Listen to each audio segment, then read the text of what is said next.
नमस्कार.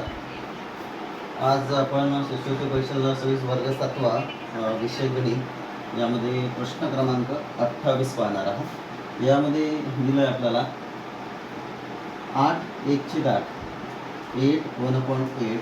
किलोमीटर म्हणजे किती मीटर. ठीक आहे, म्हणजे हा जो आहे हा पूर्णांक आहे आणि हा जो आहे हा अपूर्णांक आहे. ठीक आहे, मग आपल्याला माहीत आहे पूर्णांक 8 पूर्णांक आहे म्हणजे हा 8 आहे. म्हणजे 8 किलोमीटर म्हणजे किती मीटर हे कन्वर्ट करण्यासाठी आपल्याला माहीत असते की एक किलोमीटर म्हणजे 1000 मीटर होते. 1000 मीटर होते. मग 8 किलोमीटरमध्ये किती होईल? गुणीला काय करावं लागतील आपल्याला? गुणीला काय लागतील? 8 गुणीला 1000, कारण 1 किलोमीटर म्हणजे 1000 मीटर. तर 8 किलोमीटर म्हणजे किती मीटर? तर 8 गुणीला 1000 म्हणजे हे 8000 काय झालं? मीटर झालं. 8000 मीटर. आता उरलं काय? तर हा पूर्णांक 1/8. मग 1/8 याचं उत्तर किती येते? याला जर आपण भागलं 8नं या 1ला भागलं तर याचं उत्तर बघू आपण किती होते. 8 0 0 एखादा 0 गेला 1 उरला. ठीक आहे, आता घेतला आपण पॉईंट घेतल्यानंतर इथे येते 0.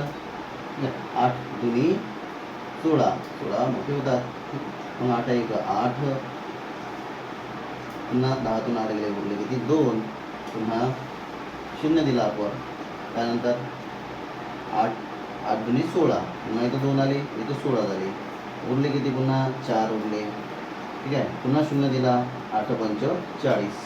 म्हणजेच आपलं जे उत्तर आलं ते आलं 0.125. म्हणजे याचं उत्तर जे आहे ते 0.125 आहे. ठीक आहे, मग आता 0.125ला कशामध्ये कन्वर्ट करायचं आहे आपल्याला? मीटरमध्ये कन्वर्ट करायचं आहे. हे किलोमीटरमध्ये आहे. हे कशामध्ये?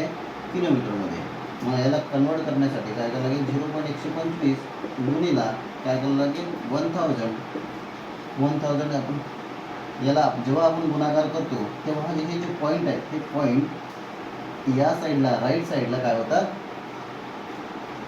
पुढे जातात. मग हा जो पॉईंट आहे हा पॉईंट किती संख्या सोडून आहे? 1 2 3. मग हा या साईडला गेल्यानंतर किती संख्या सोडायच्या आपल्याला?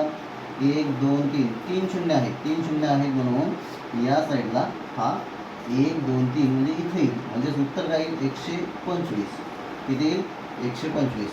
मग याचं उत्तर जे आलं ते आलं आपलं 125. ते आलं 125 मीटर. हे 125 मीटर हे कशाचं उत्तर आहे? 1/8चं. 8चं उत्तर किती आलं आपलं? 8000. मग या ह्याच्यामध्ये आपल्याला काय झालं तर हे ॲड करावं लागतं. 125 मग किती होतात? हे 5 त्यानंतर हा 2 1 1 आणि 8 8. हे झाले 8125. त्याच्यामध्ये ऑप्शन नंबर कोणता आहे?